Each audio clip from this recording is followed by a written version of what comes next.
Какво виждам тук? Виждам един празен път, на който няма нито една кола. А защо няма нито една кола? Защо ли? Защото хората са свикнали да ставят сутрин и да ходят на работа. А днес е неделя и днес хората не ходят на работа.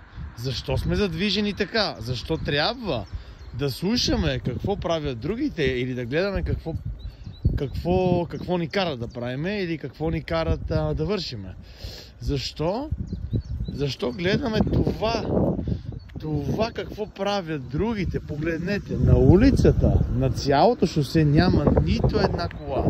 Значи, когато трябва да станем, да работим, да изкарваме пари, да рубуваме и да внасяме данъци и осигуровки, всеки става и бяга.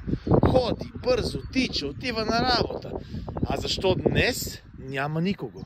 Защо днес е неделя и никой не е станал рано, никой не се разхожда, никой не спортува? Защо? Защо? Значи ние сме задвижени от една сила, която е наречена пари. Ние сме задвижени от някакви си хартийки. Така ли се получава? Така ли става в този случай? Какво е това? От едни глупави малки хартийки, които въртят целия ни живот. Хора, моля ви, осъзнайте се, това не е живота. Парите не са живота.